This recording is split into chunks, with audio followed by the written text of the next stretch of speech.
All right, good morning everyone. And let's start our Monday class, Shiv Puran, with some Pranam. prayers. Good morning and pranam everyone. Good morning, good morning. Om Guru Brahma, Guru Vishnu, Guru Devo Maheshwaraha, Guru Sakshat Parbrahma, Tasmai Shri Guruve Namaha. Om Bhu Bhavaswaha, Tatsavitravare Bhargo Devasya Dhimahi, Dhiyo Yo Nah Prachodayat. Asto ma satgamya, tamso ma jyotirgamya, mrityorma amritam gamya.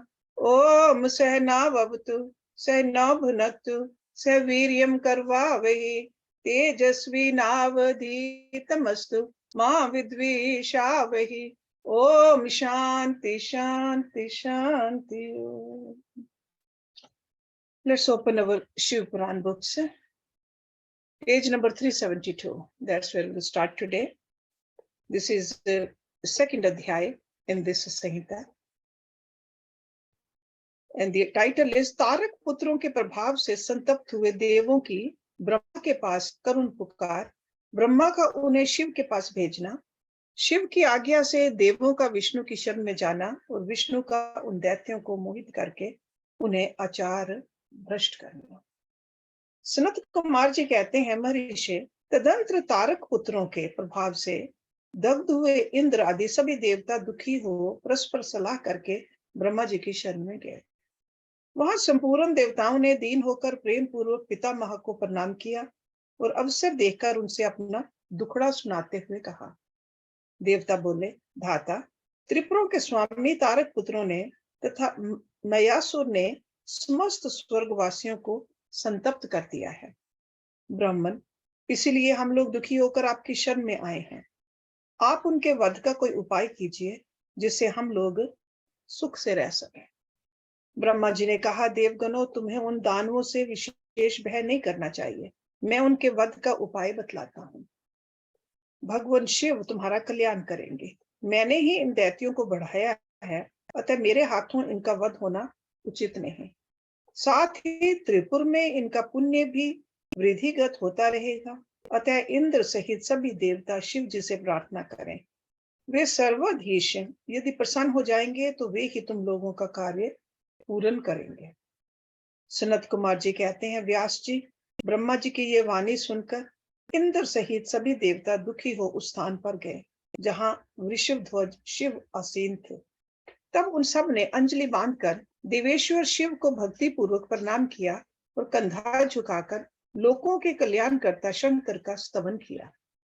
मुने इस प्रकार नाना प्रकार के दिव्य स्तोत्रों द्वारा त्रिशूलधारी परमेश्वर की स्तुति करके स्वार्थ साधन में निपुण इंद्र आदि देवताओं ने दीन भाव से कंधा झुकाए हुए हाथ जोड़कर प्रस्तुत स्वार्थ को निवेदन करना आरंभ किया। देवताओं ने कहा, महादेव, तारक के पुत्र तीनों भाइयों ने मिलकर इंद्र सहित समस्त देवताओं को परास्त कर दिया है। भगवान, उन्होंने त्रिलोकी को तथा मुनीश्वरों को अपने अधीन कर लिया है और संपूर्ण सिद्ध स्थानों को नष्ट भ्रष्ट करके सारे जगत को उत्पीड़ित कर रखा है। वे दारुण दैत्य समस्त यज्ञ भागों को स्वयं ग्रहण करते हैं। उन्होंने ऋषि धर्म का निवारण करके अधर्म का विस्तार कर रखा है। शंकर, निश्चय ही वे तारक पुत्र समस्त प्राणियों के लिए अवध्य हैं, इसीलिए वे स्वेच्छा अनुसार सभी कार्य करते रहते हैं। प्रभु, ये त्रिपुर निवासी दारुण दैत्य जब तक जगत का विनाश न कर डालें, उसके पहले ही आप किसी ऐसी नीति का विधान करें जिससे इसकी रक्षा हो सके। सनत कुमार जी कहते हैं, मुने, यूं भाषण करते हुए उन स्वर्गवासी इंद्र आदि देवों की बात सुनकर शिव जी उत्तर देते हुए बोले। शिव जी ने कहा, देवगण, इस समय वे त्रिपुर अधीश महान पुण्य कार्यों में लगे हुए हैं और ऐसा नियम है कि जो पुण्य आत्मा हो उस पर विद्वानों को किसी प्रकार भी प्रहार नहीं करना चाहिए। मैं देवताओं के सारे महान कष्टों को जानता हूँ, फिर भी वे दैत्य बड़े प्रबल हैं, अतः देवता और असुर मिलकर भी उनका वध नहीं कर सकते। वे तारक पुत्र सबके सब पुण्य संपन्न हैं, इसलिए उन सभी त्रिपुर वासियों का वध दुस्साध्य है। यद्यपि मैं रण कर्कश हूँ, तथापि जानबूझकर मैं मित्र द्रोह कैसे कर सकता हूँ, क्योंकि पहले किसी समय ब्रह्मा जी ने कहा था कि मित्र द्रोह से बढ़कर दूसरा कोई बड़ा पाप नहीं है। सत्पुरुषों ने ब्रह्म हत्यारे, शराबी, चोर तथा व्रत भंग करने वालों के लिए प्रायश्चित का विधान किया है, परंतु कृतघ्न के उद्धार का कोई उपाय नहीं है। देवताओं, तुम लोग भी जो धर्मज्ञ हो, अतः धर्म दृष्टि से विचार कर तुम्हें बताओ कि जब वे दैत्य मेरे भगत हैं, तब मैं उन्हें कैसे मार सकता हूँ। इसलिए अमरो, जब तक वे दैत्य मेरी भक्ति में तत्पर हैं, तब तक उनका वध असंभव है। तथापि तुम लोग विष्णु के पास जाकर उनसे ये कारण निवेदन करो। तदनंतर देवगण भगवान विष्णु के समीप गए और उनके द्वारा ऐसी व्यवस्था की गई कि जिससे वे असुर शैव सनातन धर्म से विमुख होकर सर्वथा अनाचार परायण हो गए। वैदिक धर्म का नाश होने से वहां स्त्रियों ने पातिव्रत धर्म छोड़ दिया, पुरुष इंद्रियों के वश हो गए। यों स्त्री पुरुष सभी दुराचारी हो गए।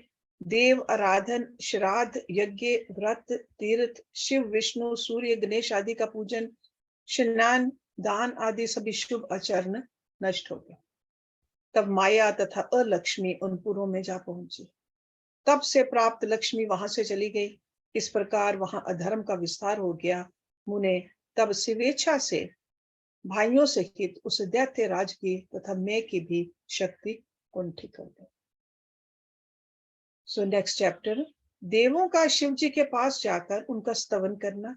शिव जी के त्रिपुर वध के लिए उद्यत न होने पर ब्रह्मा और विष्णु का उन्हें समझाना। विष्णु के बतलाए हुए शिव मंत्र का देवों द्वारा तथा विष्णु द्वारा जाप। शिव जी की प्रसन्नता और उनके लिए विश्वकर्मा द्वारा सर्वदेव ने रथ का निर्माण। व्यास जी ने पूछा, सनत कुमार जी, जब भाइयों तथा पूर्ववासियों सहित उस दैत्य राज की बुद्धि विशेष रूप से मोह अच्छन हो गई, तब उसके बाद कौन सी घटना घटी? विभु व सारा वृतांत वर्णन कीजिए। सनत कुमार जी ने कहा, महर्षि, जब तीनों पुरों की पूर्वोक्त दशा हो गई, दैत्यों ने शिव अर्चन का परित्याग कर दिया, संपूर्ण स्त्री धर्म नष्ट हो गया और चारों ओर दुराचार फैल गया। तब भगवान विष्णु और ब्रह्मा के साथ सब देवता कैलाश पर्वत पर गए और सुंदर शब्दों में शिव की स्तुति करने लगे। महेश्वर देव, आप परम उत्कृष्ट आत्म बल से संपन्न हैं। आप ही सृष्टि के कर्ता ब्रह्म, पालक विष्णु और संहर्ता रुद्र हैं। पर ब्रह्म स्वरूप आपको नमस्कार है। यो महादेव जी का स्तवन करके देवों ने उन्हें साष्टांग प्रणाम किया।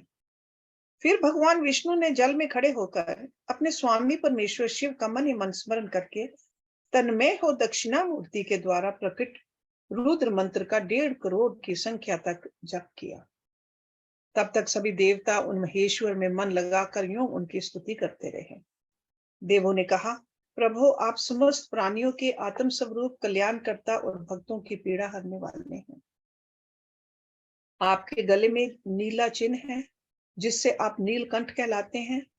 आप चिद्रूप एवं प्रचेता हैं। आप रुद्र को हमारा प्रणाम है। असुर निकंदन, आप ही हमारी सारी आपत्तियों के निवारण करने वाले हैं। अतः सदा से आप ही हमारी गति हैं और आप ही सर्वदा हम लोगों के वंदनीय हैं। आप सबके आदि हैं और आप ही अनादि भी हैं।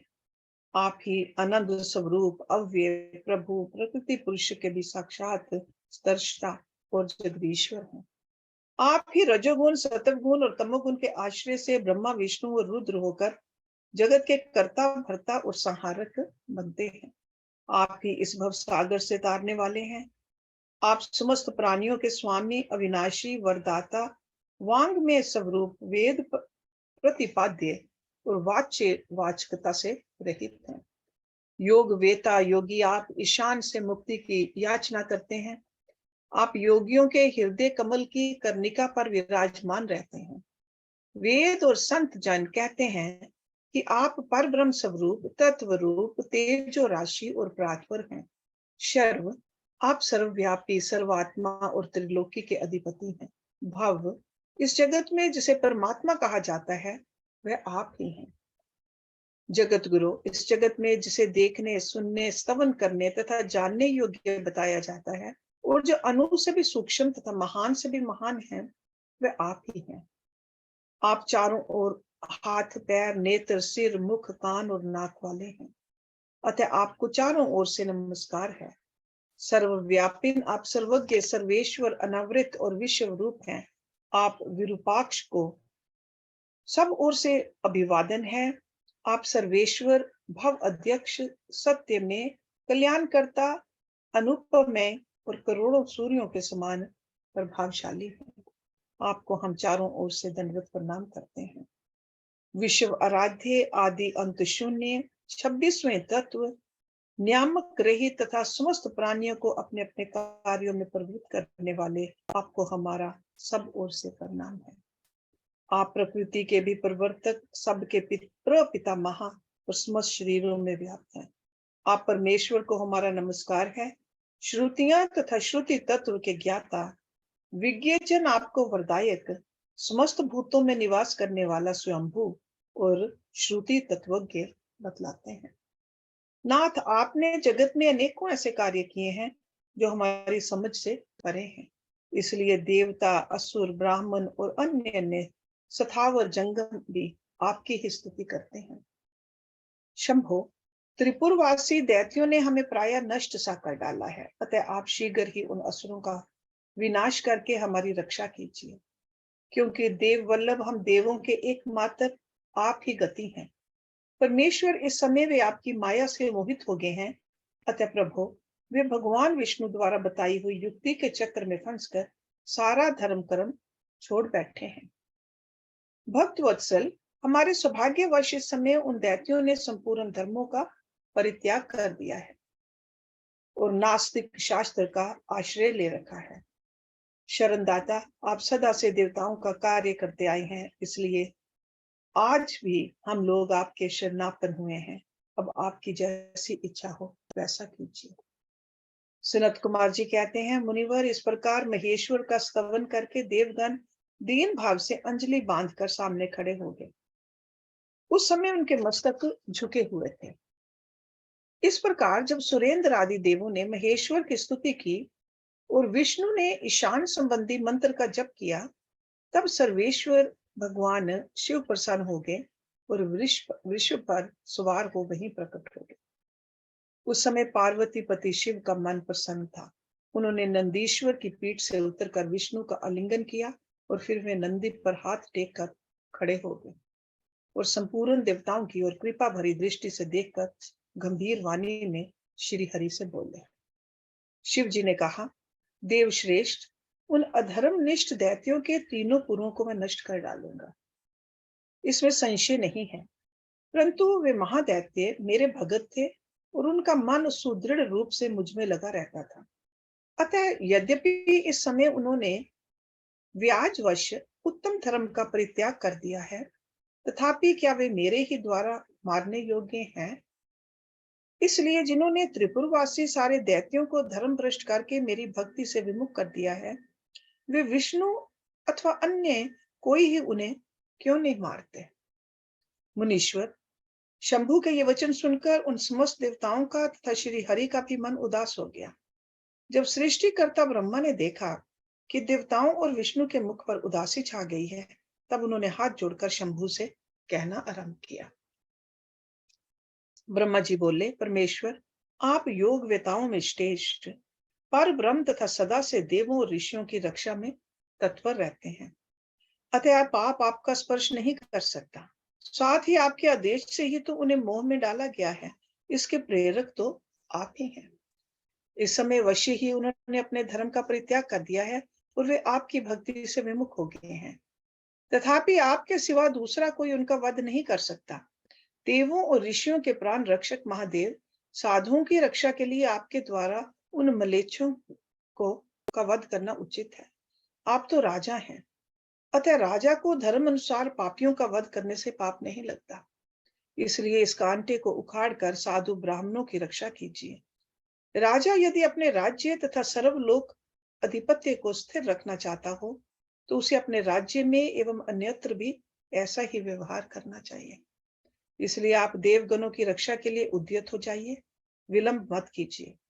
देव देवेश, बड़े बड़े मुनीश्वर, यज्ञ, संपूर्ण वेद शास्त्र, मैं और विष्णु भी निश्चय ही आपकी प्रजा हैं। प्रभु, आप देवताओं के सार्वभौम सम्राट हैं। ये श्री हरि आदि देवगण तथा सारा जगत आपका ही कुटुंब है। अजन्मा देव श्री हरि आपके युवराज हैं, और मैं ब्रह्मा आपका पुरोहित हूँ तथा आपकी आज्ञा का पालन करने वाले शक्र राजकार्य संभालने वाले मंत्री हैं। सर्वेश अन्य देवता भी आपके शासन के नियंत्रण में रहकर सदा अपने अपने कार्य में तत्पर रहते हैं। ये बिल्कुल सत्य है। सनत कुमार जी कहते हैं, व्यास जी, ब्रह्मा जी की यह बात सुनकर सुरपालक परमेश्वर शिव का मन प्रसन्न हो गया। तब उन्होंने ब्रह्मा जी से कहा। शिव जी बोले, ब्राह्मण, यदि आप मुझे देवताओं का सम्राट बतला रहे हैं, तो मेरे पास उस पद के योग्य कोई ऐसी सामग्री तो है नहीं जिससे मैं उस पद को ग्रहण कर सकूं। क्योंकि ना तो मेरे पास कोई महान दिव्य रथ है, ना उसके उपयुक्त सारथी है, और ना संग्राम में विजय दिलाने वाले वैसे धनुषबाण ही हैं जिन्हें लेकर मैं मनोयोग पूर्वक संग्राम में उन प्रबल दैत्यों का वध कर सकूं। यूं कहकर वे चुप हो गए।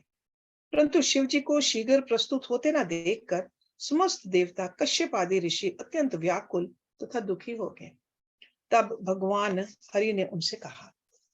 भगवान विष्णु बोले, देवों तथा मुनियों, तुम लोग क्यों दुखी हो रहे हो? तुम्हें अपने सारे दुख का परित्याग कर देना चाहिए। अब तुम सब लोग आदर पूर्वक मेरी बात सुनो। देवगण, तुम ही लोग विचार करो कि महान पुरुषों की आराधना सुख साध्य नहीं होते।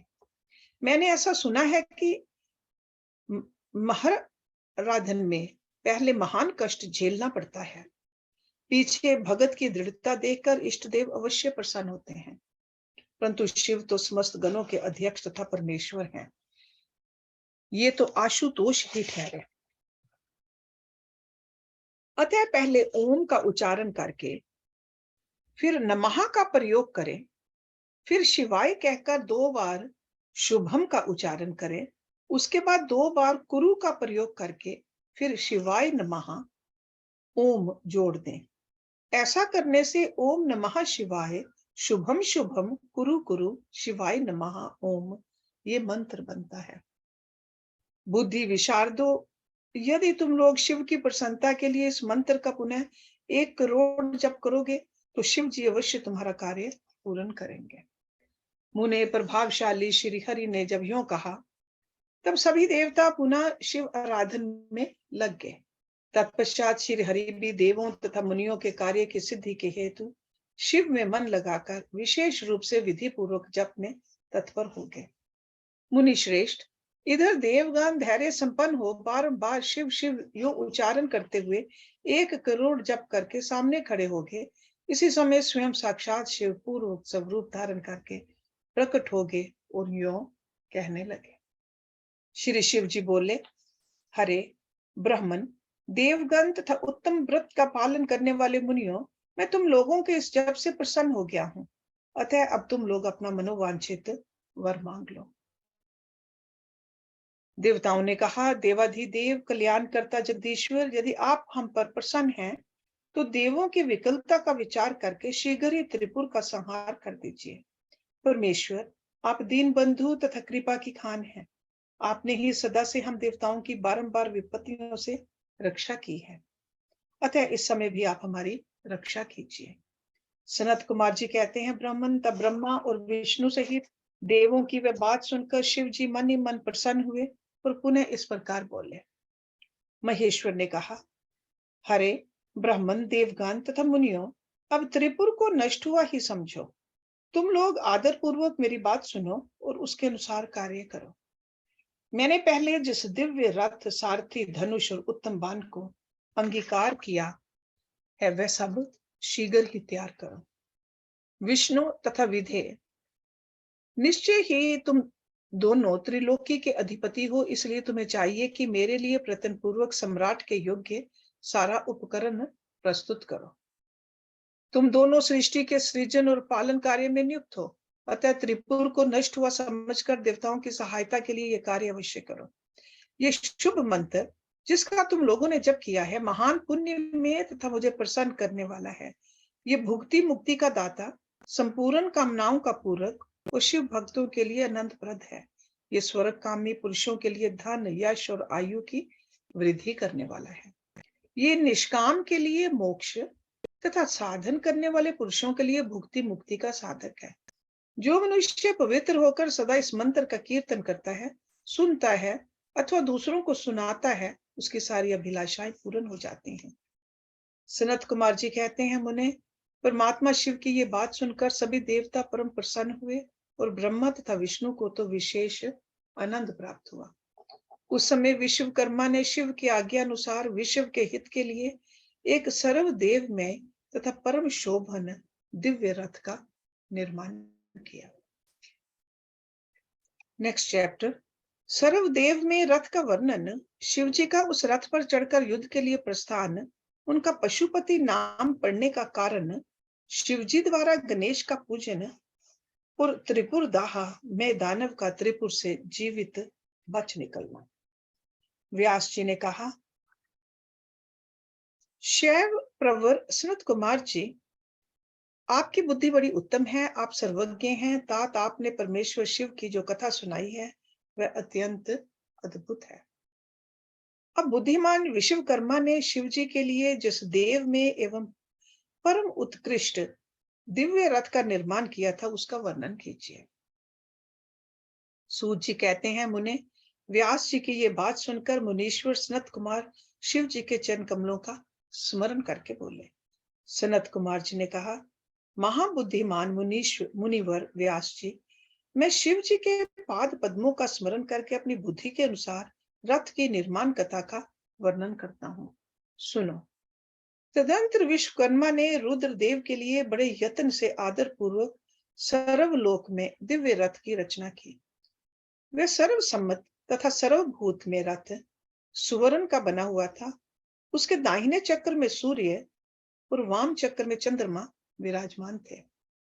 दाहिने चक्र में 12 अरे लगे हुए थे, जिनमें 12 सूर्य प्रतिष्ठित थे, और बायां पहिया 16 अरों से युक्त था, जिनमें चंद्रमा की 16 कलाएं विराजमान थी। उत्तम व्रत का पालन करने वाले विपेंद्र, अश्विनी आदि सभी 2700 नक्षत्र भी उस वाम चक्र की ही शोभा बढ़ा रहे थे। विप्रश्रेष्ठ 6 ऋतुएं उन दोनों पहियों की नेमी बने। अंतरिक्ष रथ का अगर भाग हुआ और मंदराचल ने रथ की बैठक का स्थान ग्रहण किया। उदयाचल और अस्ताचल ये दोनों उस रथ के कुबर हुए। महामेरु अधिष्ठान हुआ और शाखा पर्वत उसके आश्रय स्थान हुए। संवत्सर उस रथ का वेग, उत्तरायण और दक्षिणायन दोनों लोह धारक, मुहूर्त बंधुर रसा, कलाएं उसकी कीलें हुई, काष्ठाएं उसका घोना, नासिका रूप अग्रभाग, कुशन अक्षदंड, निमेश अनुकर्ष नीचे का काष्ठ और लव ईशा दंड हुए। द्युलोक इस रथ का वरुथ ऊपरी पर्दा तथा स्वर्ग और मोक्ष ध्वजाएं हुई। अभ्रमु एरावत की पत्नी और कामधेनु जुए के अंतिम छोर पर स्थित हुए। अव्यक्त प्रकृति उसका ईशा दंड, बुद्धि नवंगल, अहंकार कोना और पंच महाभूत उसका बाल थे। So that means the whole Srishti was part of that रथ। मुनि श्रेष्ठ इंद्रियां उसे चारों ओर से विभूषित कर रही थी और श्रद्धा उस रथ की चाल थी। उस समय वेदों के 6 अंग ही उसके भूषण और पुराण, न्याय, मीमांसा तथा धर्मशास्त्र उपभूषण हुए। संपूर्ण शुभ लक्षणों से युक्त बल संपन्न श्रेष्ठ मंत्र घंटा के स्थानापन्न हुए और वरण तथा आश्रम उसके पाद बने। सहस्र फनों से सुशोभित शेष नाग बंधन रज्जु हुए और दिशाएं तथा उपदिशाएं उसके पाद बने। पुष्कर आदि तीर्थों ने रतन जटित स्वर्ण में पताकाओं का स्थान ग्रहण किया और चारों समुद्र उस रथ के आच्छादन वस्त्र बने। गंगा आदि सभी श्रेष्ठ सरिताओं ने सुंदरी स्त्रियों का रूप धारण किया और समस्त आभूषणों से विभूषित हो हाथ में चमर ले यत्र तत्र स्थित होकर वे रथ की शोभा बढ़ाने लगी। आवह आदि 7 वायुओं ने स्वर्ण में उत्तम सोपान का काम संभाला। सोपान, सोपान मीन्स द स्टेयर, द सीढ़ी। लोक का लोक पर्वत, उसके चारों ओर का उप सोपान और मानस आदि सरोवर उसके सुंदर बाहरी विषम स्थान हुए। सारे वर्षाचल उसके चारों ओर के पाश बने। नीचे के लोकों के निवासी उस रथ का तल भाग हुए। देवादिदेव भगवान ब्रह्मा लगाम पकड़ने वाले सारथी हुए और ब्रह्म दैवत ओंकार उन ब्रह्मदेव का चाबुक हुआ।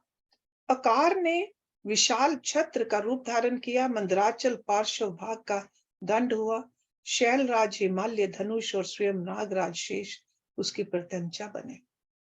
श्रुति रूपनी सरस्वती देवी उस धनुष की घंटा हुई और महातेजस्वी विष्णु वाहन तथा अग्नि उस बाण के नोक बने। मुने चारों वेद उस रथ में जुतने वाले 4 घोड़े कहे गए हैं। इसके बाद शेष बची हुई ज्योतियां उन अश्वों की आभूषण हुई। विश्व से उत्पन्न हुई वस्तुओं ने सेना का रूप धारण किया। वायु बाजा बजाने वाले और व्यास आदि मुख्य मुख्य ऋषि वाहक हुए। मुनीश्वर, अधिक कहने से क्या लाभ, मैं संक्षेप में ही बतलाता हूं कि ब्रह्मांड में जो कुछ वस्तु थी वे सब उस रथ में विद्यमान थे। इस प्रकार बुद्धिमान विश्वकर्मा ने ब्रह्मा और विष्णु की आज्ञा से उस शुभ रथ का तथा रथ सामग्री का निर्माण किया था। सनत कुमार जी कहते हैं, महर्षि, इस प्रकार के महान दिव्य रथ में जो अनेक विध आश्चर्यों से युक्त था, वेद रूपी अश्वों को जोतकर ब्रह्मा ने उसे शिव को समर्पित कर दिया। शंभु को निवेदित करने के पश्चात जो विष्णु आदि देवों के सम्माननीय एवं त्रिशूल धारण करने वाले हैं, उन देवेश्वर की प्रार्थना करके ब्रह्मा जी उन्हें उस रथ पर चढ़ाने लगे। तब महान ऐश्वर्यशाली सर्वदेव में शंभु रथ सामग्री से युक्त उस दिव्य रथ पर आरूढ़ हुए। उस समय ऋषि, देवता, गंधर्व, नाग, लोकपाल और ब्रह्मा विष्णु भी उनकी स्तुति कर रहे थे। गान विद्या विशारद अप्सराओं के गण उन्हें घेरे हुए थे। सारथी के स्थान पर ब्रह्मा को देखकर उन वरदायक शंभु की विशेष शोभा हुई। लोक की सारी वस्तुओं से कल्पित उस रथ पर शिव जी चढ़ ही रहे थे कि वेद संभूत वे घोड़े सिर के बल भूमि पर गिर पड़े। पृथ्वी में भूकंप आ गया। सारे पर्वत डगमगाने लगे। सहसा शेष नाग शिव जी का भार न सह सकने के कारण आतुर हो कांप उठे। तब उसी क्षण भगवान धरनीधर ने उठकर नंदीश्वर का रूप धारण किया और रथ के नीचे जाकर उसे ऊपर को उठाया। परंतु नंदीश्वर भी रथ रूढ़ महेश के उस उत्तम तेज को सहन न कर सके, अतः उन्होंने तत्काल ही पृथ्वी पर घुटने टेक दिए। तत्पश्चात भगवान ब्रह्मा ने शिव जी की आज्ञा से हाथ में चाबुक ले घोड़ों को उठाकर उस श्रेष्ठ रथ को खड़ा किया।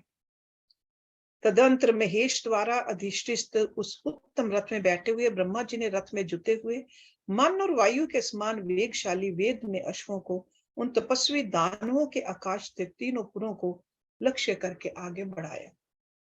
तत्पश्चात लोकों के कल्याणकर्ता भगवान रुद्र देवों की ओर दृष्टिपात करके कहने लगे, सुर श्रेष्ठो, यदि तुम लोग देवों तथा अन्य प्राणियों के विषय में पृथक पृथक पशुत्व की कल्पना करके उन पशुओं का आधिपत्य मुझे प्रदान करोगे, तभी मैं उन असुरों का संहार करूंगा, क्योंकि वे दैत्य श्रेष्ठ तभी मारे जा सकते हैं, अन्यथा उनका वध असंभव है। सनत कुमार जी कहते हैं, मुने, अगाध बुद्धि संपन्न देवादिदेव भगवान शंकर की यह बात सुनकर सभी देवता पशुत्व के प्रति सशंकित हो उठे, जिससे उनका मन खिन्न हो गया। तब उनके भाव को समझकर देव देव अंबिकापति शंभु करुणाद्र हो गए। फिर वे हंसकर उन देवताओं से इस प्रकार बोले।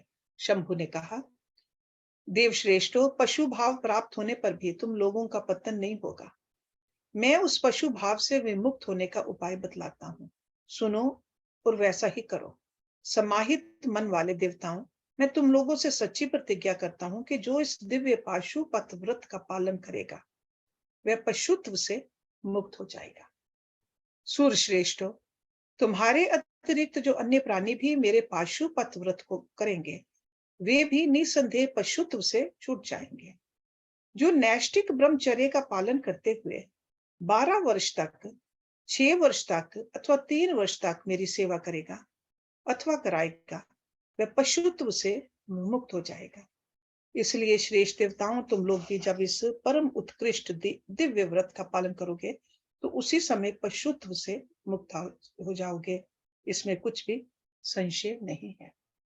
सनत कुमार जी कहते हैं, महर्षि, परमात्मा महेश्वर का वचन सुनकर विष्णु और ब्रह्मा आदि देवताओं ने कहा, तथा इति, बहुत अच्छा, ऐसा ही होगा।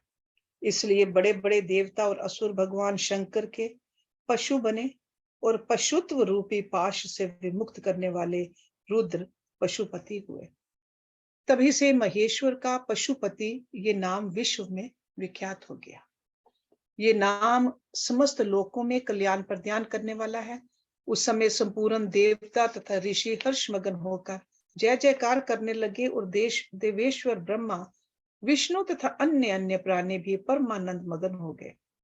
उस अवसर पर महात्मा शिव का जैसा रूप प्रकट हुआ, उसका वर्णन सैकड़ों वर्षों में भी नहीं किया हो सकता। तदंतर जो शिवा तथा संपूर्ण जगत के स्वामी और समस्त प्राणियों के सुख प्रदान करने वाले हैं, वे महेश्वर यों सुसज्जित होकर त्रिपुर का संहार करने के लिए प्रस्तुत हुए।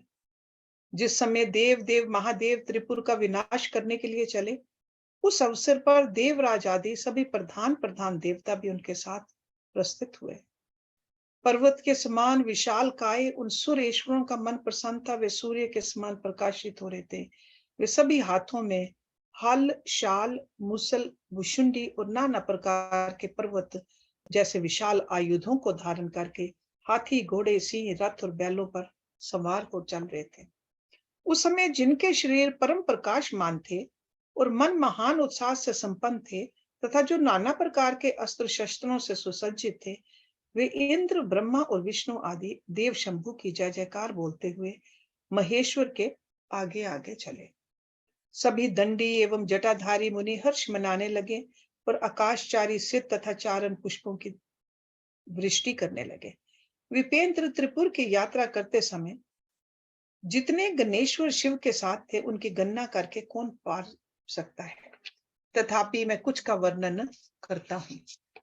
योगिन, समस्त गणराजों में श्रेष्ठ भृंगी गणेश्वरों और देवगणों से घिरकर विमान पर आरूढ़ हो महेंद्र की भांति त्रिपुर का विनाश करने के लिए चले। उनके साथ साथ केश, विगतवास, महाकेश, महाज्वर, सोमबली, स्वर्ण, सोमप, सनक, सोमधृक, सूर्यवर्चा, सूर्य प्रेक्षणक, सूर्याक्ष, सूर्यनामा, सुर सुंदर, प्रस्कंद, कुंदर, चांद, कंपन, अतिकंपन, इंद्र, इंद्रजय, यंता, हिमकर, शताक्ष, पंचाक्ष, सहस्राक्ष, महोदर, सतिजहु, शतास्य, रंक, कर्पूर पूतन, द्विशिख, त्रिशिख, अहंकार कारक, अजवक्त्र, अष्टवक्त्र, हयवक्त्र, अर्धवक्त्र आदि बहुत से अप्रमेय बलशाली वीर गणाध्यक्ष लक्ष्य लक्षण की परवाह न करते हुए महेश्वर को घेर कर चल रहे थे। व्यास जी, तदंतर महादेव शंभु संपूर्ण सामग्रियों से ही उस रथ पर स्थित हो उन सूरद्रोहियों के तीनों पुरों को पूर्णतः दग्ध करने के लिए उद्यत हुए। उन्होंने रथ के शीर्ष स्थान पर स्थित हो उस महान अद्भुत धनुष पर प्रत्यंचा चढ़ाई और उस पर उत्तम बाण का संधान करके वे रोषावेश से होठ को चाटने लगे। फिर धनुष की मूठ को दृढ़ता पूर्वक पकड़कर और दृष्टि में दृष्टि मिलाकर वे वहां अचल भाव से खड़े हो गए। परंतु उनके अंगूठे के अगर भाव में स्थित होकर गणेश निरंतर पीड़ा ही पहुंचाते रहे, जिससे वे तीनों पुर त्रिशूलधारी शंकर का लक्ष्य नहीं बन सके। तब धनुष बाणधारी मुंजकेश विरूपाक्ष शंकर ने परम शोभन आकाशवाणी सुनी। उस व्योम वाणी ने कहा, ऐश्वर्यशाली जगदीश्वर, जब तक आप इन गणेश की अर्चना नहीं कर लेंगे, तब तक इन तीनों पुरों का संहार नहीं कर सकेंगे। तब ऐसी बात सुनकर अंधक असुर के निहंता भगवान शिव ने भद्रकाली को बुलाकर गजानन का पूजन किया। जब हर्ष पूर्वक विधि विधान सहित अग्रभाग में स्थित उन विनायक की पूजा की गई, तब वे प्रसन्न हो गए। फिर तो भगवान शंकर को तारक पुत्र महामनस्वी दैत्यों के तीनों नगर यथोक्त रूप से आकाश में स्थित दिख पड़े। इस विषय में कुछ लोग ऐसा कहते हैं कि जब शिव जी स्वयं स्वतंत्र पर ब्रह्म सगुण निर्गुण सबके द्वारा अलक्ष्य स्वामी परमात्मा निरंजन पंचदेव में पंचदेवों के उपास्य और परात्पर प्रभु हैं।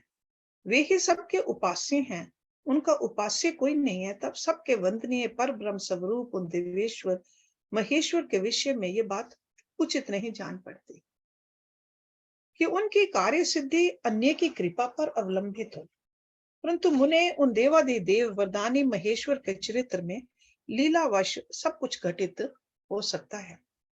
अस्तु इस प्रकार जब गणाधिप का पूजन करके महादेव जी स्थित हुए, तब वे तीनों पूर्व काल व शीघ्र ही एकता को प्राप्त हो गए। मुने उन त्रिपुरों के परस्पर मिलकर एक हो जाने पर महान आत्म बल के संपन्न देवताओं को महान हर्ष हुआ। तब संपूर्ण देवगण सिद्ध और परम ऋषि अष्टमूर्तिधारी शिव की स्तुति करके उच्च स्वर से जय जयकार करने लगे। उस समय ब्रह्मा और जगदीश्वर विष्णु ने कहा, महेश्वर, तारक के पुत्र उन त्रिपुर निवासी दैत्यों के वध का समय भी आ गया है। विभो, इसलिए ये पुर एकता को प्राप्त हो गए हैं। अतः देवेश, जब तक ये त्रिपुर पुनः विलग हों, उसके पहले ही आप वान छोड़कर इन्हें भस्म कर डालिए और देवताओं का कार्य सिद्ध कीजिए। मुने, तदंतर शिव जी ने धनुष की डोरी चढ़ाकर उस पर पूज्य पाशुपतस्त्र नामक बाण का संधान किया और उसे वे त्रिपुर पर छोड़ने का विचार करने लगे। शंकर जी ने जिस समय अपने अद्भुत धनुष को खींचा था, उस समय अभिजित मुहूर्त चल रहा था। उन्होंने धनुष की टंकार तथा दूसरे सिंहनाद करके अपना नाम घोषित किया और उन महाअसुरों को ललकार कर करोड़ों सूर्यों के समान प्रकाशमान उस भीषण बाण को उन पर छोड़ दिया। तब जिसके नोक पर अग्निदेव प्रतिष्ठित थे और जो विशेष रूप से पाप का विनाशक तथा विष्णु में था, उस महान जाज्वल्यमान शीघ्रगामी बाण ने उन त्रिपुर निवासी दैत्यों को दग्ध कर दिया। तत्पश्चात वे तीनों पुर भी भस्म हो गए और एक साथ ही चारों समुद्रों रूपी मेखला वाली भूमि पर गिर पड़े। उस समय शिव जी की पूजा का अतिक्रमण कर देने के कारण सैकड़ों दैत्य उस बाण सहित अग्नि से जलकर हाहाकार मचा रहे थे।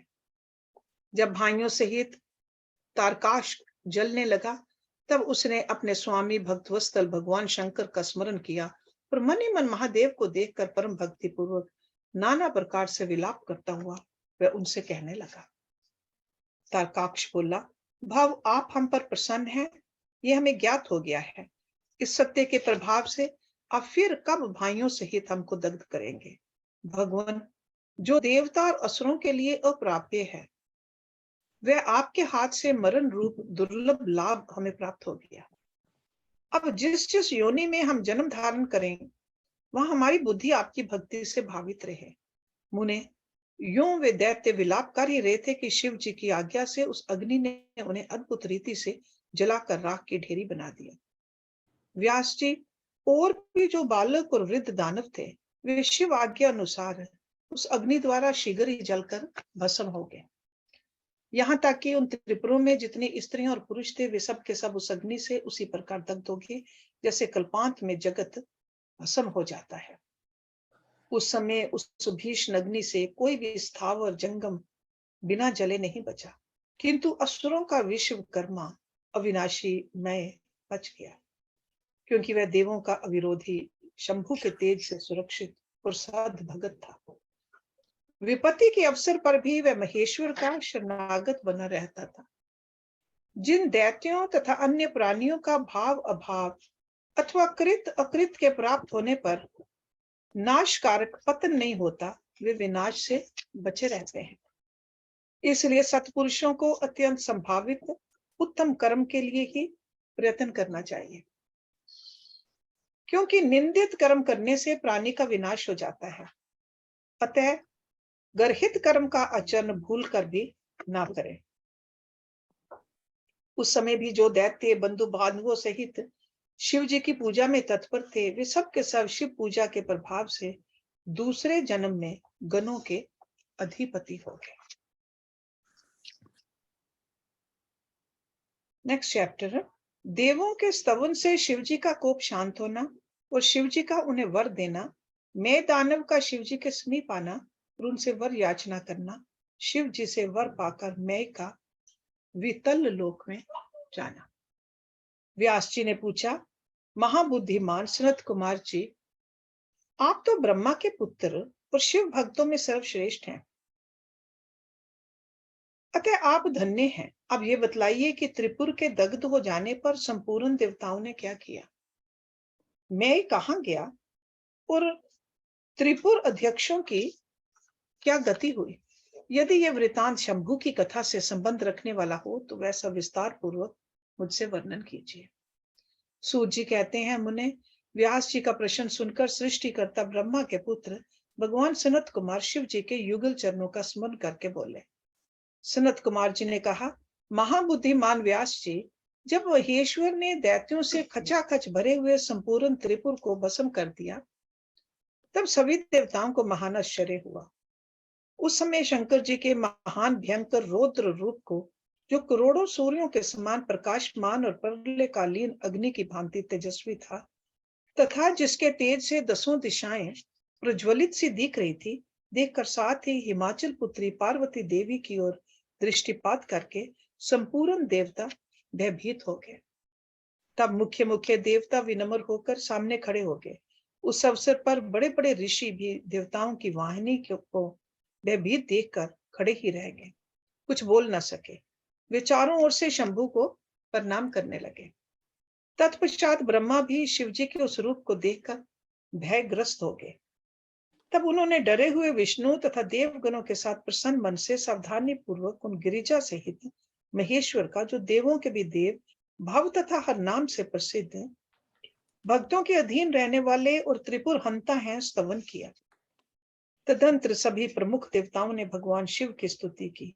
यूं स्तुति किए जाने पर लोकों के कल्याण करता शंकर प्रसन्न होकर बोले। शंकर जी ने कहा, ब्रह्मा विष्णु तथा देवगण, मैं तुम लोगों पर विशेष रूप से प्रसन्न हूं, अतः अब तुम सभी विचार करके अपना मनोवांछित वर मांग लो। सनत कुमार जी कहते हैं, मुनि श्रेष्ठ, शिव द्वारा किए हुए वचन को सुनकर सभी देवताओं का मन प्रसन्नता से खिल उठा। फिर तो वे बोल उठे। देवताओं ने कहा, भगवान देव देवेश, यदि आप हम पर प्रसन्न हैं और हम देवगणों को अपना दास समझकर वर देना चाहते हैं, तो देवसुतम, जब जब देवताओं पर दुख की संभावना हो, तब तब आप प्रकट होकर सदा उनके दुखों का विनाश करते रहें। सनत कुमार जी कहते हैं, महर्षि, जब ब्रह्मा विष्णु और देवताओं ने भगवान रुद्र से ऐसी प्रार्थना की, तब वे शांत तथा प्रसन्न होकर एक साथ ही सबसे बोले, अच्छा, सदा ऐसा ही होगा। ऐसा कहकर शंकर जी ने, जो सदा देवों का दुख हरण करने वाले हैं, प्रसन्नता पूर्वक देवों को जो कुछ अभिष्ट था वह सारे का सारा उन्हें प्रदान कर दिया। इसी समय मैं दानव, जो शिव जी की कृपा के बल से जलने से बच गया था, शंभु को प्रसन्न देखकर हर्षित मन से वहां आया। उसने विनीत भाव से हाथ जोड़कर प्रेम पूर्वक हर तथा अन्य अन्य देवों को भी प्रणाम किया। फिर वह शिव जी के चरणों में लौट गया। तत्पश्चात दानव श्रेष्ठ मैंने उठकर शिव जी की ओर देखा। उस समय प्रेम के कारण उसका गला भर आया और वह भक्ति पूर्ण चित्त से उनकी स्तुति करने लगा। द्विज श्रेष्ठ, मैं द्वारा किए गए स्तवन को सुनकर परमेश्वर शिव प्रसन्न हो गए और आदर पूर्वक उससे बोले। शिव जी ने कहा, दानव श्रेष्ठ, मैं तुझ पर प्रसन्न हूं, अतः तू वर मांग ले। इस समय जो कुछ भी तेरे मन की अभिलाषा होगी उसे मैं अवश्य पूर्ण करूंगा। सनत कुमार जी कहते हैं, मुने, शंभु के इस मंगल में वचन को सुनकर दानव श्रेष्ठ मैंने अंजलि बांधकर विनम्र हो उन प्रभु के चरणों में नमस्कार करके कहा। मैं बोला, देवाधिदेव महादेव, यदि आप मुझ पर प्रसन्न हैं और मुझे वर पाने का अधिकारी समझते हैं, तो अपनी शाश्वती भक्ति प्रदान कीजिए। परमेश्वर, मैं सदा अपने भक्तों से मित्रता रखूं, दीनों पर सदा तथा मेरा दया भाव बना रहे और अन्य अन्य दुष्ट प्राणियों की मैं उपेक्षा करता रहूं। महेश्वर, कभी भी मुझ में आसुर भाव का उदय ना हो। नाथ, निरंतर आपके शुभ भजन में तल्लीन रहकर निर्भय बना रहूं। सनत कुमार जी कहते हैं, व्यास जी, शंकर तो सबके स्वामी तथा भक्त वत्सल है। मैंने जब इस प्रकार उन परमेश्वर की प्रार्थना की, तब वे प्रसन्न होकर मैं से बोले। महेश्वर ने कहा, दानव सत्यम, तू मेरा भगत है, तुझ में कोई भी विकार नहीं है, अतः तू धन्य है। अब मैं तेरा जो कुछ भी अभीष्ट वर है वह सारे का सारा तुझे प्रदान करता हूँ। अब तू मेरी आज्ञा से अपने परिवार सहित वितल लोक को चला जा। वह स्वर्ग से भी रमणीय है। तू वहां प्रसन्न चित्त से मेरा भजन करते हुए निर्भय होकर निवास कर। मेरी आज्ञा से कभी भी तुझ में आसुर भाव का प्राकट्य नहीं होगा। सनत कुमार जी कहते हैं, मुने, मैंने महात्मा शंकर की उस आज्ञा को सिर झुकाकर स्वीकार किया और उन्हें तथा अन्य अन्य देवों को भी प्रणाम करके वह वितल लोक को चला गया। तदंतर महादेव जी देवताओं के उस महान कार्य को पूर्ण करके देवी पार्वती अपने पुत्र और संपूर्ण गणों सहित अंतर्ध्यान हो गए। जब परिवार समेत भगवान शंकर अंतर्हित हो गए, तब वह धनुष, बाण, रथ आदि सारा उपकरण भी अदृश्य हो गया। तत्पश्चात ब्रह्मा, विष्णु तथा अन्य अन्य देव, मुनि, गंधर्व, किन्नर, नाग, सर्प, अप्सरा और मनुष्यों को महान हर्ष प्राप्त हुआ। वे सभी शंकर जी के उत्तम यश का बखान करते हुए आनंद पूर्वक अपने अपने स्थान को चले गए। वहां पहुंचकर उन्हें परम सुख की प्राप्ति हुई। महर्षि, इस प्रकार मैंने शशि मौली शंकर जी का विशाल चरित्र, जो त्रिपुर विनाश को सूचित करने वाला तथा परम उत्कृष्ट लीला से युक्त है, सारे का सारा तुम्हें सुना दिया। So this is the end of this chapter. Next week we will start with the next chapter. And the title of the next chapter is दाम्भ की तपस्या, विष्णु द्वारा उसे पुत्र प्राप्ति का वरदान, शंखचूड़ का जन्म, तब और उसे वर प्राप्ति, ब्रह्मा जी की आज्ञा से उसका पुष्कर में तुलसी के पास आना और उसके साथ वार्तालाप, ब्रह्मा जी का पुनः वहां प्रकट होकर दोनों को आशीर्वाद देना और शंखचूड़ का गांधर्व विवाह की विधि से तुलसी का पानी ग्रहण करना। So that's where we'll start next week. ओम पूर्णमदा पूर्णमिदं पूर्णात् पूर्णमुदच्यते पूर्णस्य पूर्णमदाय पूर्णमेवावशिष्यते। ओम शांति शांति शांति। ओम।